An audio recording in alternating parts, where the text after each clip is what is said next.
అందరికీ good morning అండి. ఇవాళ నేను చెప్పబోయేది ఏమంటే వంకాయ, చిక్కుడుకాయ, టమాటా నేను ఎలా చేస్తాను మీతో పంచుకుందామని వీడియో చేశానండి. దీనికి కావాల్సినవి నీట్గా కడిగి తుంపి ఉంచుకున్న చిక్కుడుకాయలు, టమాటాలు, వంకాయలు, అల్లం, పచ్చిమిరపకాయ తురుము, మినపప్పు, జీలకర్ర, ఎండుమిరపకాయలు, కరివేపాకు, తాలింపు దినుసులు. ఇప్పుడు స్టవ్ వెలిగించుకుని ఒక మందపాటి గిన్నె పెట్టుకున్నానండి.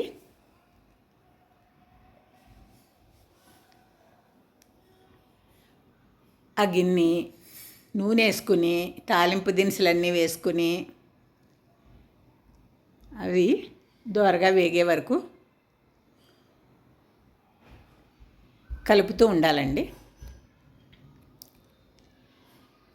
సిమ్లోనే పెట్టుకొని ఇలా వేయించుకోవాలి. అల్లం, పచ్చిమిరపకాయ తొక్కు ఉంచుకున్నానండి. ఈ కూరకి అల్లం, పచ్చిమిరపకాయ చాలా బాగుంటుంది. పచ్చివాసన పోయేదాకా కొంచెం వేయించుకోవాలి. ఆ పోపు దినుసులతో పాటు ఇవి కూడా వేయించుకుంటే మంచి ఫ్లేవర్ ఉంటుందండి కూరకి. అల్లం చాలా మంచిది కదా. ఇప్పుడు మనం నీట్గా తరిగి ఉంచుకున్న చిక్కుడుకాయలు, టమాటాలు, వంకాయలు వేసుకోవాలండి. ఇవన్నీ కూడా ముందుగానే శుభ్రం చేసేసుకుని ఆ చిక్కుడుకాయలకి కొంచెం పీచులా వస్తూ ఉంటుంది, అవన్నీ కూడా తీసి నీట్గా చేసుకుని మొత్తం వేసేసుకున్నామండి. అప్పుడు పోపుతో పాటు ఇవన్నీ కూడా పైకి కిందకి కలయబెట్టాలి.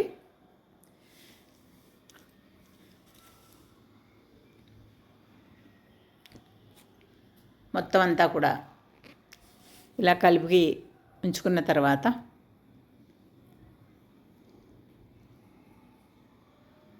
స్టవ్ సిమ్లోనే ఉంచుకొని కొంచెం సాల్ట్ వేసుకోవాలండి.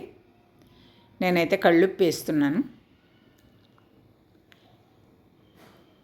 మొత్తం అన్నీ ఈ సాల్ట్తో కలిపి ఇందాక మనం కొట్టిన అల్లం, పచ్చిమిరపకాయ అందులోంచి కొంచెం నీళ్లు కూడా కలిపి పోసాను. అవి ఉడకడానికి కొద్దిగా వాటర్ అవసరం. ఈ రకంగా మొత్తం అన్నీ కూడా మూత పెట్టుకొని మధ్య మధ్యలో కలుపుకుంటూ మళ్ళీ మూత పెట్టుకుంటూ కూర మొత్తం ఉడికేదాకా 2-3 సార్లు ఇలాగే కలుపుకోవాలి. ఈ కూర ఉడకడానికి కొంచెం టైం పడుతుంది. కుక్కర్ పెట్టుకోవచ్చు, కానీ ఇలా వండుకోవడం కూడా ఒక పద్ధతి. శుభ్రంగా ఇలా కలుపుకుంటూ మూత పెట్టుకుంటూ బాగా గుజ్జు అయిపోతుంది. కుక్కర్ పెట్టుకున్నాం అనుకోండి, కొన్ని కూరలు ఉంటాయి అలాంటి వాటికి కొద్దిగా ధనియాలు, లవంగం, ఇలాచి 3 కొట్టిన పొడి వేసానండి. కొత్తిమీర, ఫ్లేవర్ బాగుంటుంది. ధనియాలు, లవంగం, ఇలాచి 3 కలిపి దోరగా కొంచెం వేయించి పొడి చేసుకుని ఉంచుకున్నాను నేను.